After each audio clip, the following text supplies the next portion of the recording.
All right, guys, welcome back to the Make or Break show. We're hanging out with Ben Myers today, calling in from Searcy, Arkansas. You started out with a Mandalorian helmet, and it is now off, but I'm guessing it is still very, very close. You can actually put it back on. But real excited to chat with you.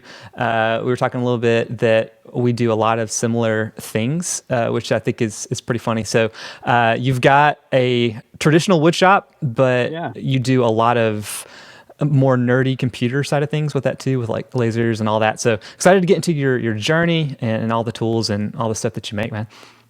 Yeah. Obviously, we're the same because you have a Mandalorian helmet behind you. So Yeah, that's which why I wanted to wear mine. oh yeah, and I didn't even realize it was in the shot until we had jumped on the call. So because of all the craziness going on right now, I usually record like in the house, but since everyone's home, like I'm recording in the shop, so maybe more echoey. But so I'd love to get into then kind of just your story, if that's cool. Kind of like growing up, I guess, to start out, like how did you get into making, and like was woodworking, was that something you did as a kid or did that come a little bit later? No. So I've always been the kind of guy who or kid, I guess, that like if somebody threw something out on the side of the road, I'd take it home and just take it apart and see how it worked on the inside. Yeah. So I think that translates into like making something, because if you know how it works on the inside, you kind of want to make something the other way. But my grandfather, who lived down the street, had a wood shop in his basement. I'm originally from Pennsylvania, and everybody has basements there. So he'd be blasting jazz and listening to music, and I'd always go downstairs and just watch what he was doing. And he's kind of got Alzheimer's now, but back in the day, man, he was amazing at his stuff. So that's really my only connection to making or woodworking or anything like that. And it was just, it's kind of essential when you become a homeowner, I guess. Yeah. You know, how you start doing the DIY stuff. And that's just kind of where it was. And then I love electronics, obviously, laser CNC. I love all that stuff. And tools, power tools fit right into that.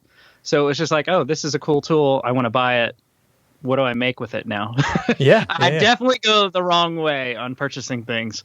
So it just kind of amassed the tools, and then the making stuff followed the tools, really. Right. That's how it started out. How'd you get to Arkansas from Pennsylvania? I went to college. Okay.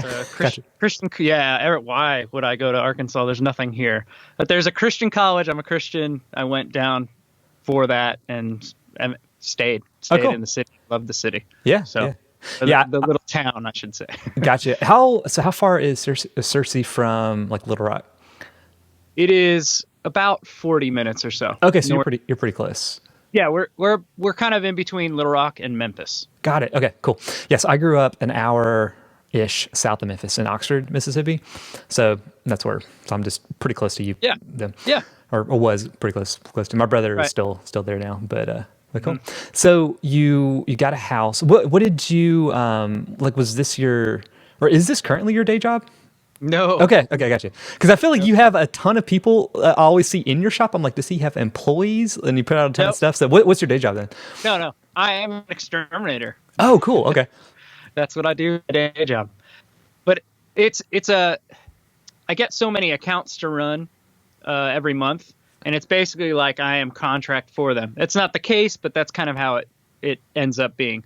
So if I can be organized and run my stuff early in the month or something, or I kind of set my own schedule. Right. So it allows me to have a lot of free time. It's a full-time job, but kind of part-time hours. Yeah. So I get to shop a lot because of that. That's cool. So, and I fell backwards into that. I was managing a bookstore, and it burned to the ground one day when I was managing it. And then I stood in front of this neighboring company, and it was the pest control company I work for now. They came outside and we're kind of talking, and they said, come inside, talk with us. And I ended up getting a job that way. So crazy. It was crazy. But I didn't know this job existed until that happened, really. So you're literally like with the fire trucks around while it's burning. And then I have a picture of it watching my boss watch his business burn to the ground, and then you're getting into their job right there. That's crazy. Yeah. So all the other people that are around, those are just those are all my friends. Okay. One's my brother-in-law, and it's just a group of friends that also like making. We all kind of fell into it, and cool. My shop seems to be the hub of that. So Yeah, that makes sense. I was like, it's almost like you have your own maker space, just with I guess people that don't that pay is, that you it's just really don't. literally the way it is. That's cool. Yes. Yeah. Yep. So, kind of walk us through your shop then. Like, what is it? Like, what's the size, and kind of what are the tools that you have inside? Yeah. So it started out as a barn style shed Okay. because the shed, the little shed that was here, we have a lot of trees and it was basically rotting. There was no sun cover, so it was always wet. And so it started out, me and another friend, he's a contractor, we built this barn style shed that was a 16 by 10. And that's what I worked out of until about a year and a half, maybe 2 years now. And we blew out one side of the wall, and I'm actually sitting on the other side right now. Oh, cool. And we basically doubled it. So it's kind of got a lean-to side on the one side. Yeah. So I'm at a 16 by 20 in the corner of my yard.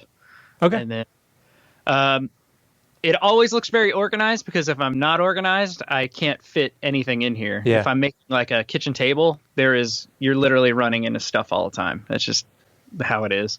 But I have kind of a 3D printer selection on one wall, and then behind me, which you can't see, I have a green screen.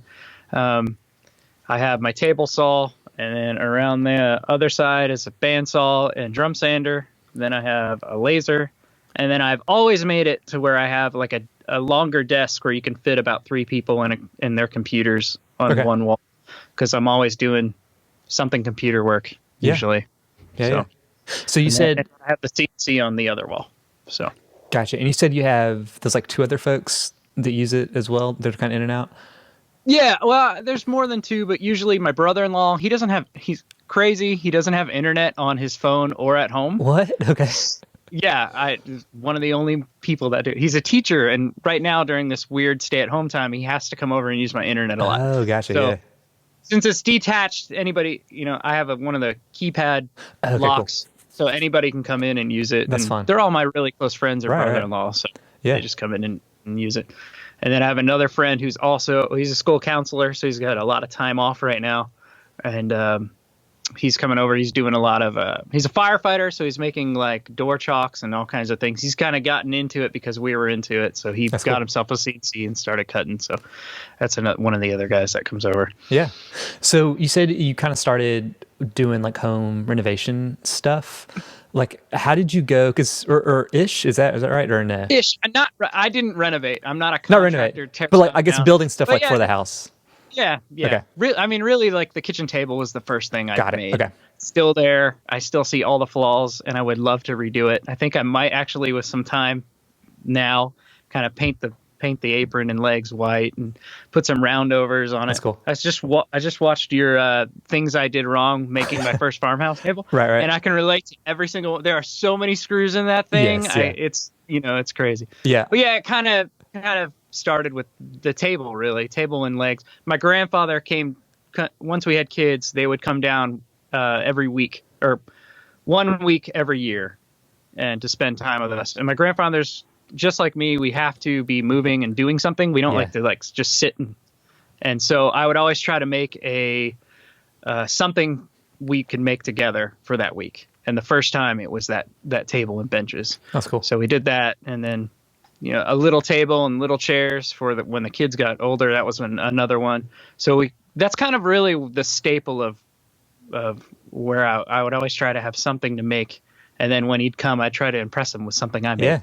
Yeah. So that's cool. Yeah. Would he like show you like this is like the real way you should be doing it? Like, would you have any of that or? Oh yeah, absolutely. I mean, it's like whatever he said goes, and it's kind of like when you have 2 people who think they know what they're doing. It's like, well, it's too many heads in the kitchen, cooks in the kitchen. Right. But I mean, it's just step back, learn from him. Let me know what's going on. Yeah. So yeah. So great. So how did you go? Because a lot of people kind of stay there in that world. Like you're going to build furniture, you're going to have more kind of your traditional wood shop. But it seems like pretty quickly you brought in other tools that maybe aren't. I guess they're a little more traditional now, but like especially back when you were doing CNC stuff, that wasn't super common. No, I should definitely change my name from woodshop to workshop because I mean the last 6 months I haven't touched wood hardly at all. Yeah. But But yeah, so I mean, just the techie in me, the geek techie, just loves. I've always had Xbox and computers and all that stuff. That's really my first love.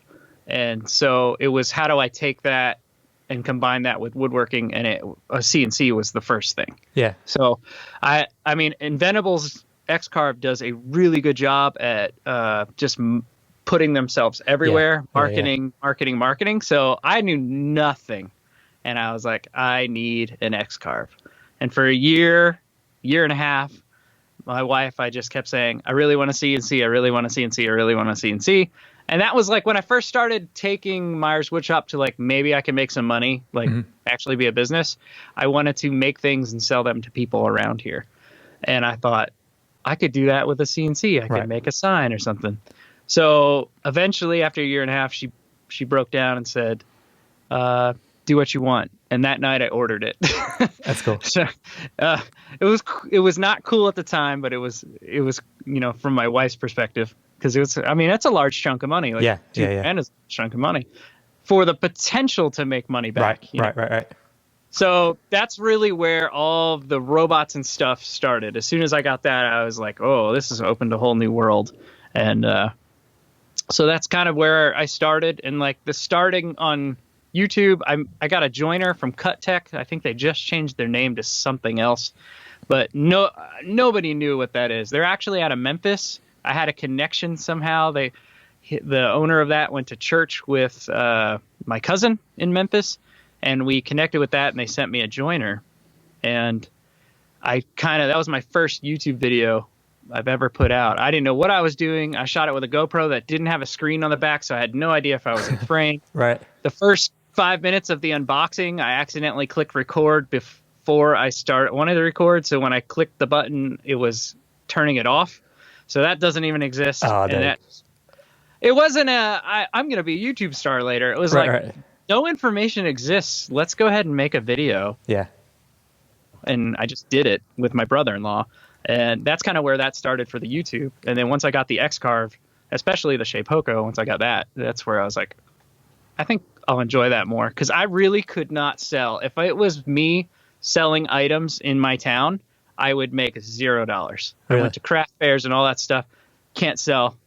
Nope. It's too small, and the median income is way too little to really make money around here. So kudos to all of you who can sell things for profit around your town, because I can't do it. Yeah. I saw you sold some stuff on Etsy. Is that right? Did that help at all? Yeah. Yeah. I still have an Etsy store. The first thing that made me blow up on Etsy was the colored pencil bowls. Right. I could not sell one of those locally to save my life. It's just too expensive. It took me too much time. But I have sold to every single continent from Etsy, and I sold a lot of those on Etsy. And then I branched into digital files and 3D printed stuff, and that's really where I've stuck with it now. Do the digital files, do they do well, like in the Etsy world? Because I'm asking personally, because like I sell some signs as well, but I'm like, man, I'd really have to sell stuff where I don't have to either create it, or it's like it's super automated. And Etsy always feels more on the not the nerdier side, but I guess like you might have okay. No, yeah. So I was making money, not a lot, a few $100 every few months maybe on Etsy when I was trying to sell like handmade turn things. There's just the market is just flooded with all that kind of stuff. So with the Shapeoko, I came out with my own wasteboard and clamp. So, I mean, there's a niche to that. And I put them on my website for free. You can get them. And I said, if you want to support me, buy them on Etsy for $1.99. And last year I made 16 grand and probably on Etsy, and probably at least half of that was $1.99 files. That's crazy. It's insane. That's insane. Ton. Yeah, right. Just super supportive. It's just get the community behind you. Right. Offer the community something. And especially because I offer them for free, you can download them for free. And a lot of people just want to help out because they want more stuff like that, or they're like, what you did. I fell really backwards into that. I'm really blessed for however that happened. But yeah, price it cheap enough to where people will want to buy it. Or if you don't, I think if you price it too expensive, people will find somebody who already has it and just pirate it. Right, right, You totally. know? That's just how it is. So And I feel like your stuff is super practical. Like I even remember seeing it's like the soft stop, like the utility drawer you have coming out the yeah, side. I'm like, yeah. who, like no one normally would even think of that as a thing. But I'm like, once you see it, I'm like, yeah, why would I not do that? That's No, amazing space. I did. That was kind of a copy. I did see someone do something out of wood Okay. on the drawer, and I was like, I can 3D print that. Right, right. It would be so much easier. So yeah, that's one of the first things I actually designed Okay, on cool. my own, and it became from my brain, and I programmed it, and it printed out, and I'm so proud of that. It's Yeah. just basically square, but I'm so proud of designing that because that man designing people don't understand. Robots doing all your work, yeah, but you have to design it, and that is so much work, Right. and it is a degree in itself to be able to do that. That's where all the work is, and it's not easy. So So, kind of segueing into that, how did you get into the world of like 3D printing then? yeah, so I wanted to 3D print. I mean, CNC is just almost translates itself into 3D printing because Eventually, it's right? basically the same machine with a different head. Yeah. You have a router or you have a hot, a hot glue gun Yeah. essentially is on the tip. So I don't really remember so specifically how it happened or what my first 3D printer was, but once I got one, man, I was hooked on 3D printing. Yeah. Love it. What was your first one? I don't know. I think the Ender 3 Okay. Yeah, was yeah. my first one. That would make sense because of the price. It's just that's the one I still recommend to everyone for price wise. But quickly after that, GearBest and Banggood, you work with them. They reached out to me, and I started getting other printers through that. And then the people from Suckit who do the dust boot for Yeah. the Shapeoko, and actually Xcarve licensed their dust boot. So Oh, I don't know if they had licensed it because I bought this. yeah, I have an X-Carve, and so I bought the Suck It version, and then I saw, yeah, Inventable selling. I'm yeah. like, wait, what is this? So, Yeah. So I helped make some of their videos for their dust boots, oh, cool. and they wanted to just thank me somehow. And I was like, no, you gave me a dust boot. That's enough. And magically, a Prusa i3 MK3S Oh, appeared that's at my. cool. That is ridiculous. Yeah, yeah. That is not a cheap printer. And once I got that, man, whew, that's like the Cadillac. Right. Or I don't know. Cadillac may not be the right word anymore in these days. It's like the Lamborghini of printers for now. And I love it. It makes everything so much easier. No Yeah. more tinkering. You just send it and forget it. So Yeah, yeah. yeah. What do you find you use your printers for most, like right now? Like, are you making parts to sell, or is it just stuff around the shop? My Etsy shop is full of maybe 25-30% of woodworking tools to sell. Okay. So like the saw stop drawer, that's on my Etsy shop. Corner radius jigs, poly gauges, Lightburn. I think you've probably heard of that. Oh, I don't know totally. if Yeah. you're using that. Yeah, yeah. So Lightburn has camera support, where you can put a camera in there, and they sell the camera, but it doesn't have a case or it's just the circuit board. Right. So I sell one of like the holder for the camera where you can mount it and twist it. Got it. That's So awesome. things try to be practical that don't exist, or if they exist, they're super expensive, and a 3D printed version is good enough. Right. If we're 99% as accurate as this aluminum metal, I'm paying only 10% of the price. I'm probably gonna buy the 3D printed price. So that's kind of what I print there. Another thing I literally just printed this morning. I mounted my dust collector outside, and I switched it over to a bigger dust collector, so that the box I have built around there is got a lot smaller. So it's got on the side of the motor, it has some air intake, and I have that insulation that's kind of like bubble wrap, but it's like silver. I don't know what that was kind of sucking into the motor. So I 3D printed like a little, kind of looks like a spool for like thread. Got it. And so it'll stop that from sucking in. So practical applications is just crazy to be able to just think of something, mock it up, and then print it, boom, right there, and solve something that you need. And you don't have to leave the store, which is really nice in this don't go out environment. Yeah, you have your own store inside of your shop. Yeah. Yeah, pretty much. Yeah. Yeah, that's a piece of it because I feel like whenever I talk to people about 3D printing that aren't familiar in like a workshop setting, it's always like I don't want to print out like cosplay stuff or like make like little figurines. It's like no, you can actually do really practical stuff, especially if you learn the Oh, tools to like generate your own files. So absolutely, yeah. And there's so many files that are already out that's true. there Yeah. on Thingiverse or Prusa Printer that like there are practical files that really make sense. Let me grab something really quick. Okay, no worries. And uh, I haven't shown this thing off, and this is not my file. I printed it out, but like this, if you're Oh on YouTube, wow. you're watching, you know, I don't remember what this thing is called, but you can separate. Ooh, bang the mic. You can separate, you know, how far distances you need to make marks, and that was a 3D printed thing. And I haven't seen this on the market, or just definitely not at Lowe's to buy. You know, if you want to go out there, and all it was some filament and some screws. So Yeah, that's cool. Yeah, those yeah. are. I need to print that. I was just trying to like measure out like Oh yeah, what is the distance between these three things right now, and yeah, that's cool. yeah. Anytime I don't have to do math, I will invest my money in that. Right. I can't remember what that thing is called. Yeah. It's slipping my mind. But That's cool. That's yeah. cool. So, all right. So then Mhm. because I want to circle back to all of these tools in a minute, but so then the third one Yes. that you've added was lasers. And so your Oh yeah. larger one, the 60-watt one, was that your first experience with laser or had you done stuff with them before? No, the one before that would be the JTech add-on for Got it. For the the CNC. CNC. Okay. Yeah, I had the 4.2 watt. So Okay. that was my first experience, and I never cut through a single thing. It's basically worthless for that. Yeah. So it's just engraving. Yeah. So yeah, Yeah. yeah. So So me and I don't know if you want to get into that right now. let's do it. Yeah.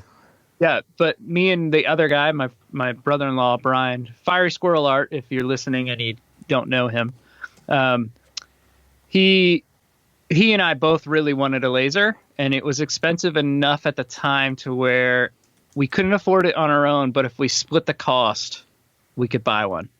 And he works out of his garage if he's doing stuff at home, which is not heated or cooled. And because this laser has water in it, we needed it climate controlled because we don't want it to freeze over and shatter the glass or anything like that. Got it. So we went in together, bought it, and stuck it in the shop. That's cool. So, Wait, so how does you say it's climate controlled? How does that work? well, it's insulated out here, and then I have a window unit that does air and heat. It's Got a it. 220 volt. So yeah. So it Yeah. stays about 69, 70 degrees out here pretty much all the time. Cool. And did you Mm-hmm. have like the full like chiller unit for the water? Did I Yeah. say that too? Okay. Oh yeah, yeah, yeah. It came with like the little water. No, I don't even know if it came with that, but oh yeah, it came with a plastic Yeah. Like a bin, box. Yeah. and you stick your fish unit, your fish pump in there, and did that. And after I did enough research, I realized we just need to go ahead and buy the chiller right away. And especially because that box, I tried to get a fish tank, and then put some plexiglass over top because we're in the wood shop. Right. I didn't want wood shavings and everything Yeah, to get yeah. in. I thought chiller is the way to go, and then where you don't have to worry about stuff getting in that water and contaminating and blocking things. Yeah. So yeah. Yeah. I need to get a chiller on mine. Mine is it is just like a little, I'm looking at it right now, it's like a little box and I have to like empty it out. I feel like every 3 weeks or something with more water because it gets just nasty. Yeah. So I'm like, this is probably not great on the glass and everything on the tube, but the chillers Right. seem super nice. Yeah, a chiller is expensive though. If I know they're we- like several hundred, I right? did. Oh yeah, yeah. You have to do your research because it's kind of confusing. They're numbered, and I don't know what the number references, but anything less than 3,000 something or less is not actually a refrigerator. It's just a fan blowing on the water to keep it room temperature. Oh, okay. And then if you go up to the 5,000, I bought the 5,200. It actually has a radiator in it with a refrigerant to cool it and actually gotcha. chill it. Okay. So, and those are significantly more. I think I spent $450, $500 or so. Yeah. So, but if you only get the cheaper one, then you're not actually chilling the water. Yeah. So, And you're probably going to extend the life of your tube and you'll make that For money sure, back yeah. eventually. Yeah. Exactly. That's my thought. We're 6 months in, and I haven't bought a tube, and it still seems to be powering just as strong now. So Yeah. yeah. So hmm what did you have things specifically like you wanted to use the laser for, or you just wanted to have it so you could start using it? Oh man, like I said in the beginning, I buy tools and then figure out what I. Lasers are cool. I want to cut through something. So no, Right. no. I again, it was. I mean, I'm in the world of content creation now. That's where I've jumped to where I don't really want to sell anything local. I sell some stuff on Etsy that's kind of almost all automated. So it's more of a, can I buy this laser and make my money back if I make a video or blog or show it off? And the laser has definitely done that. I've sold a lot of them, Yeah. but and your video on your laser was like one of the ones I watched before I bought mine. Yeah. And I totally ripped off your thumbnail, and It works.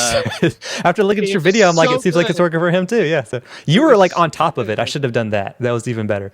So Yeah, that was just the luck of the draw picture too. yeah. Brian just took it of me because I was like, I love this thing. I'm so excited. Yeah. But yeah, it was so good. I totally ripped you off, and I appreciate it. Oh no, 'Cause that's it's my best performing video of all time. that. And I think I've looked at my traffic, and I'm pretty sure I get traffic from your video, and probably vice versa. So Yeah, we definitely yeah. help each other out. So Great, yeah. so if you had to pick then between one of those three, 3D printer, CNC, or laser, if like and you could only use one, what would you go with? That's really hard. They do CNC and laser has some crossover. True. To where they're very similar. I like the laser more than a CNC because there's no dust. Right. It's way quieter. You don't have to adjust Z height for every single bit and all that stuff. So I would say the laser etches out the CNC a little bit, but the 3D printer just, you can make so many different things Yeah, it's out of crazy. nothing. It's probably my favorite right now. But Yeah. I mean, if you follow me and you follow my channel, I definitely jump. Okay, this 6 months, I'm just in love with 3D printing. Right. That's all I'm showing. And then the next, 6 months, I'm in love with a laser. I'm only showing a laser. So who knows 6 months from now what it'll be. So yeah, I guess 3D printer is winning out right now. For someone wanting to get into like the digital manufacturing tools, like would you have them start with a 3D printer, or does it really kind of depend on what they're wanting to do? It depends on what they want to do. I mean, if they want to work with wood, you can't 3D. There's wood filament, but it's not. Right, it's weird. Yeah. Yeah. So I would recommend probably a laser. I've recommended a laser more than anything when people reach out to me, because most people want to make decorative signs. Yeah. It's just the way it is. It's what sells, and the laser is just the easiest way to do it. Yeah. So, but I did get a machine called the Snap Maker, and it's a 3-in-1 machine to where you can change out the heads. It's the first, they came out with a second one now, but the first one was a very, very small 3D printer, and it had a diode laser and a tiny, tiny CNC. So that's kind of cool if you want to get into all of them in one shot. That's probably going for about $300-$400 right now on Amazon because it's an older machine. But you're mastering none of them. Yeah. It doesn't do any of them very good, but you kind of know how to use kind of all three of those. Yeah. So that's cool. I feel like, I think you were the first one I saw that was doing the Snap Maker. And so you said there's a second version or first person, I think. Yeah, SnapMaker came out with version 2 very recently. Okay, I will probably be getting one of those when China gets back to normal. Yeah, it's quite. But they came out with a much bigger version. They were trying to squash all the things that weren't as good as on the first one. So we'll see. I still don't think it's going to master any of them, but I mean, we'll see what happens. Yeah. So back on the 3D printing side.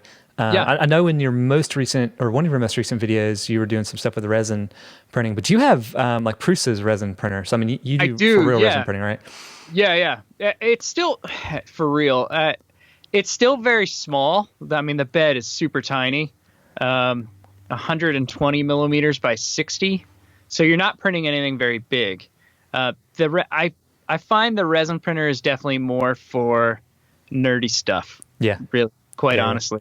I've been printing out all the Final Fantasy VII characters. 'Cause Yes. it's one Okay. of Yeah. my favorite video games. So yeah, I haven't printed anything really practical on it. It's a lot messier. It's a lot more work. It's way more expensive. But it reaches detail that you cannot get in a traditional printer. Yeah, I just got an ANET N4 resin printer. They sent me a few. That's a few. They're different models. It's not very good. Once you have the Prusa, I kind of question that because I bought the Prusa. It was $1,800 for the resin printer and the washer. Yeah, Okay. raise your eyebrows. Yeah. Super expensive. They're expensive, right? Right. And that was the kit where I had to put it together myself. And I kind of questioned, did I waste my money on this? I mean, that should have been the screenshot. And it was a for real question.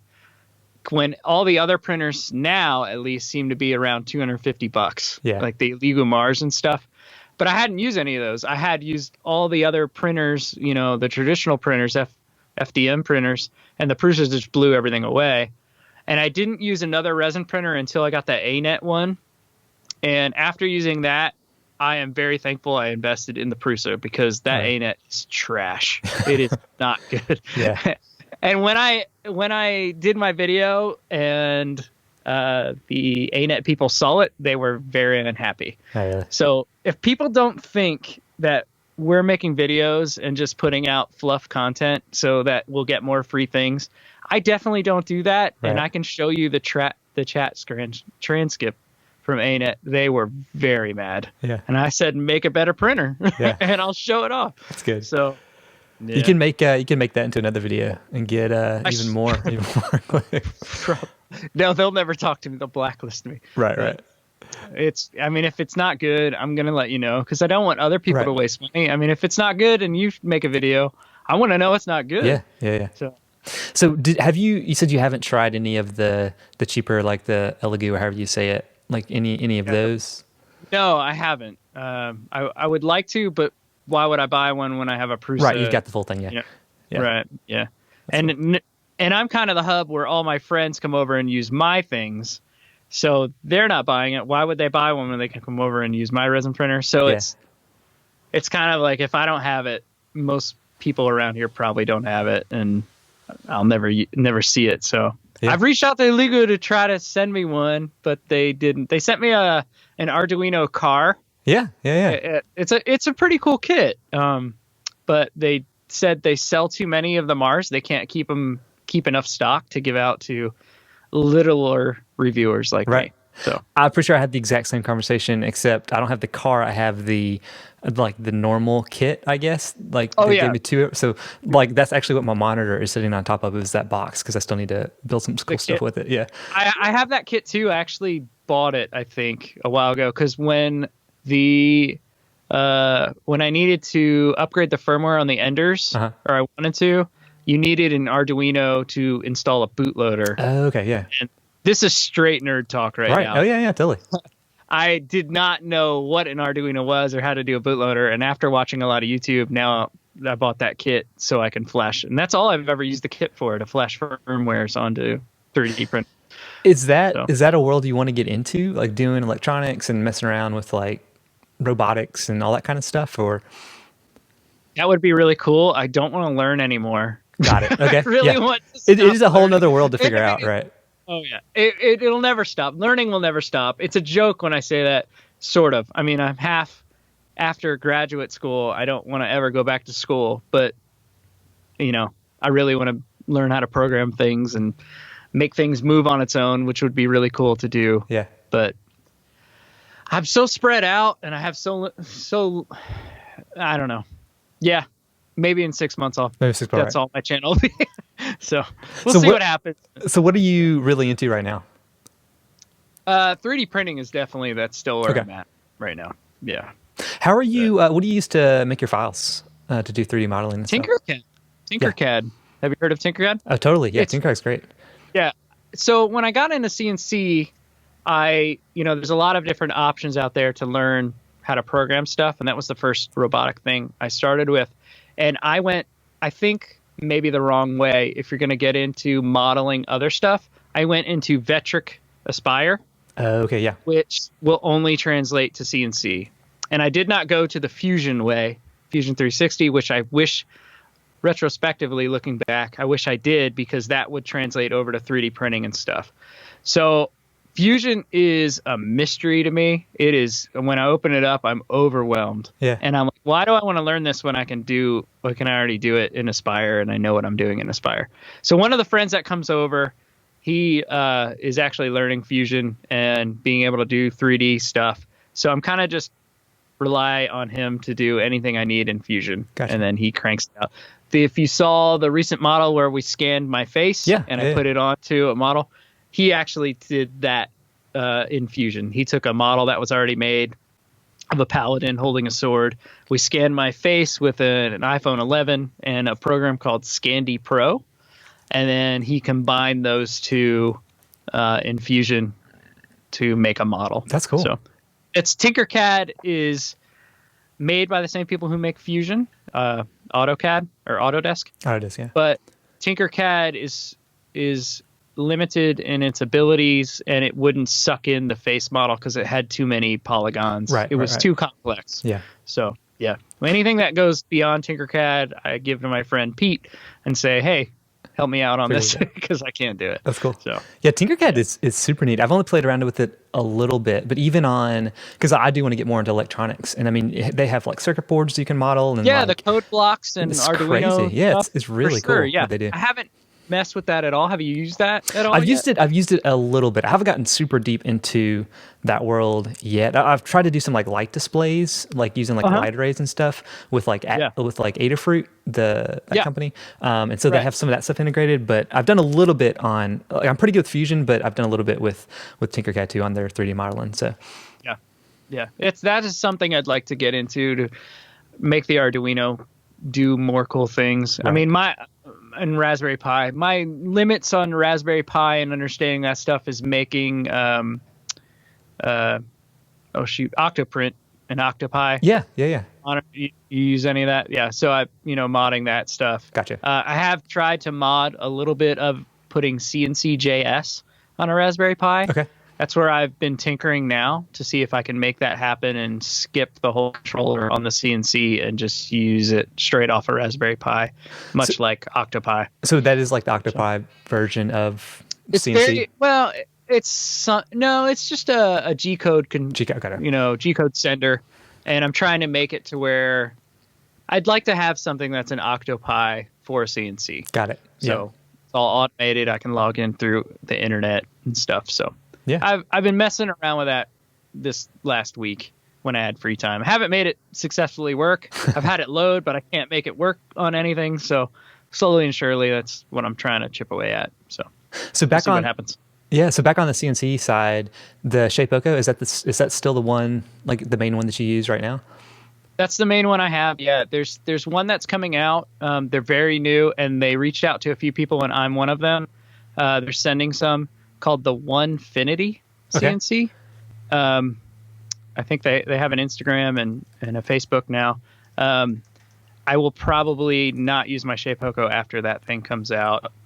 It has I think I should be getting that in a week or two.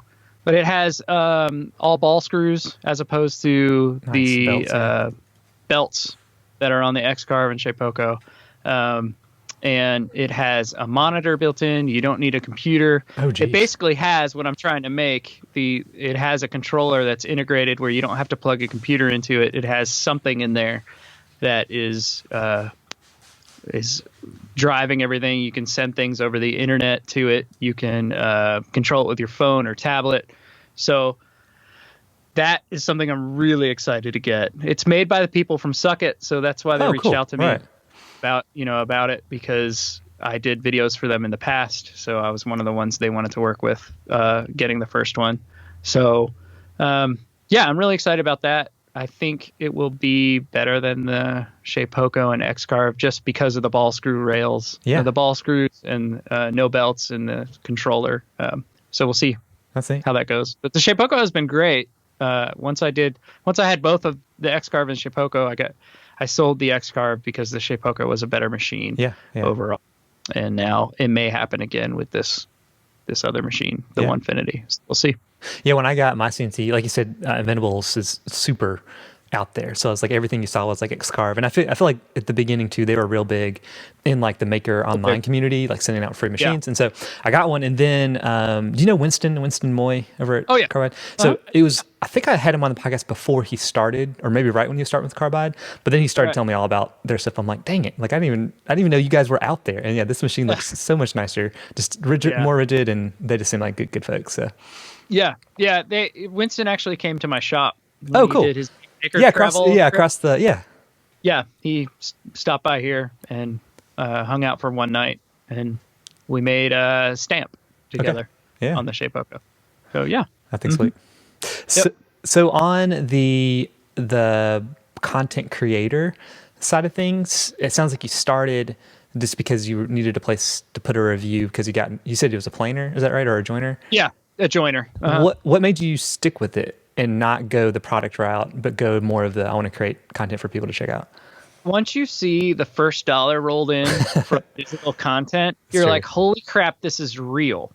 Because it doesn't seem real. Like you can, again, this is like CNC people saying, oh, you let your robots do all the work. Content creation is front loaded 100%.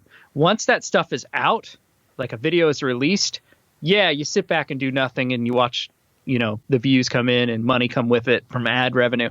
But you spent so many hours filming, editing, getting your blog right, getting whatever the info is, you spent so many hours doing, and then you release it. You obviously know because you do all the same things with that stuff. It's just super front loaded. Yeah. So, yeah, but once I saw the first dollar from it come in, and I'm like, I think I can make more money doing this than actually selling products, having to deal with a customer, having to deal with a timeline. If something breaks, I'm out that money. Right. And, if I didn't do something right, I can put that into a video and it'd be okay. Yeah. And it still end up. And if I make a video of something, and it turns out great, I can sell that item as well. So it's a double income, Like I recently did some butterfly keychain pendants out of colored pencils, and that was actually a commission from somebody. Somebody sent me something through my website. This is the fourth time it's happened. It's very humbling, and I'm honored. But somebody had passed away that was an artist, and they had their colored pencils. The family member did, and they wanted to do something to commemorate it. Yeah. And I've made a vase out of colored pencils before, a colored pencil bowl, and this time they were like, we want to do butterflies for the family. Can you take those colored pencils and make butterfly keychain or a pendant or something, a necklace? And so that was one of the times where I had a paid commission, and it was also became a YouTube video to where I'd make, YouTube revenue from it. So once I start seeing that and realizing that, it was an easier revenue for me to make money, especially because of the small town, Arkansas. Money doesn't exist here. That's really where it went. Yeah.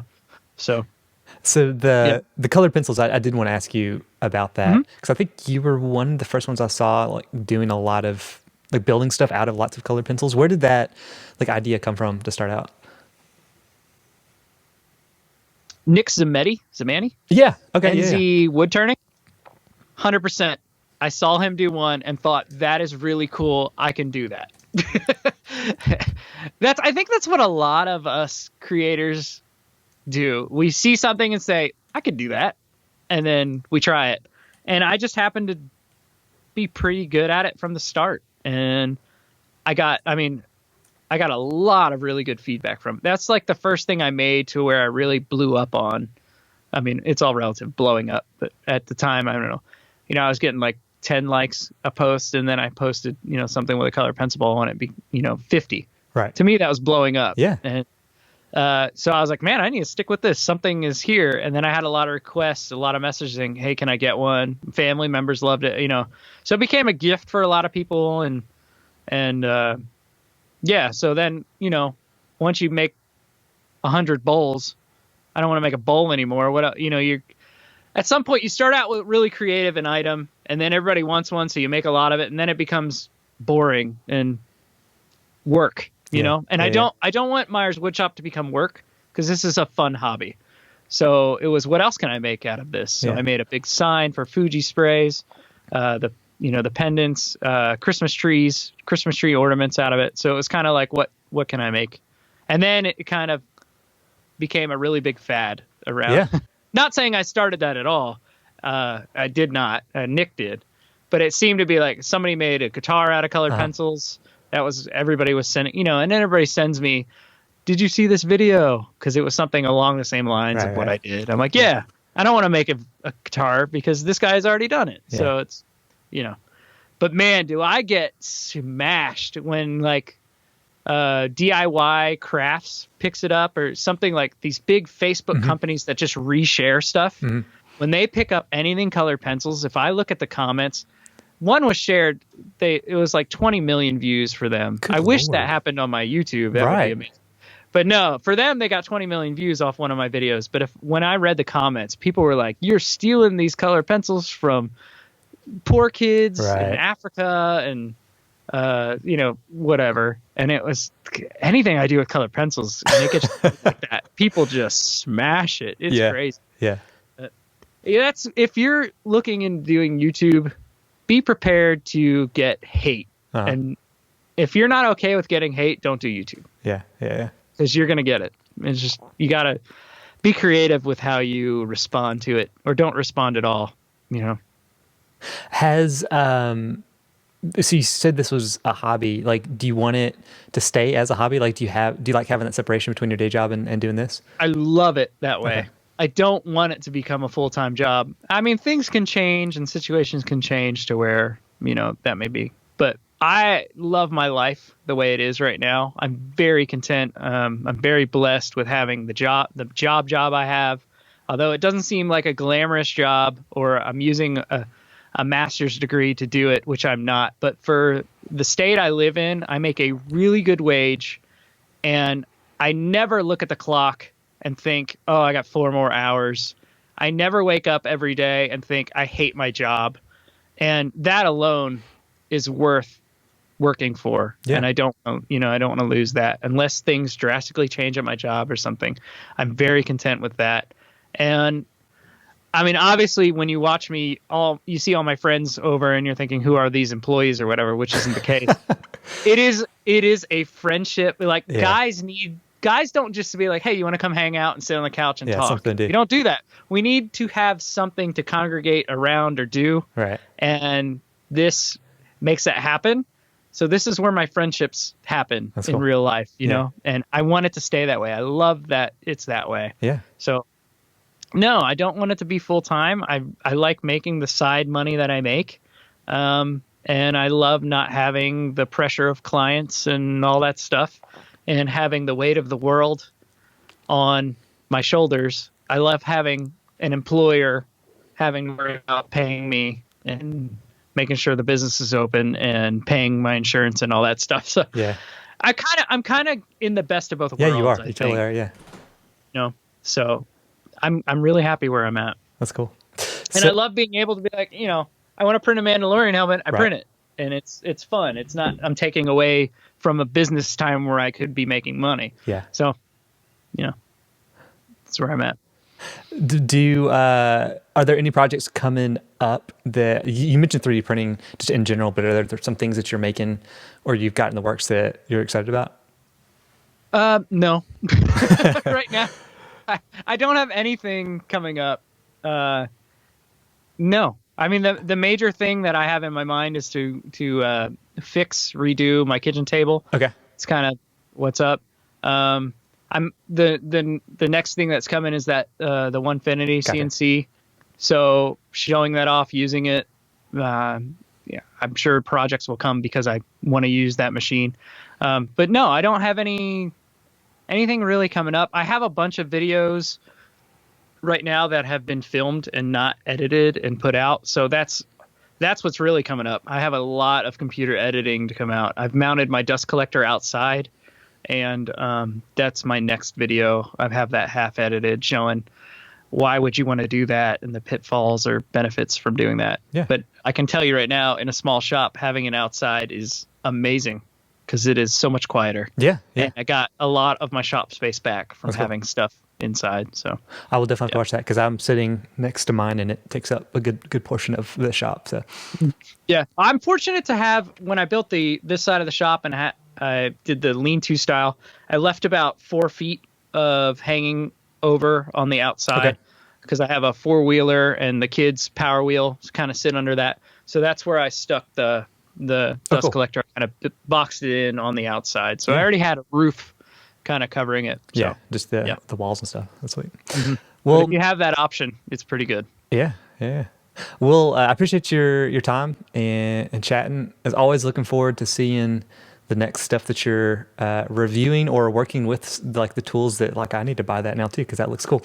But for people that haven't seen your stuff before, you said YouTube. Like, is YouTube the best place to probably send people to check you out? YouTube or Instagram, either okay. one. Yeah, yeah, and it's Myers Woodshop on both. On both. Cool. MYERS. Gotcha. Woodshop. Cool. Well, man. Well, thank you so much for chatting. It was a Yeah. blast. Thanks for having me. I really appreciate it. Totally.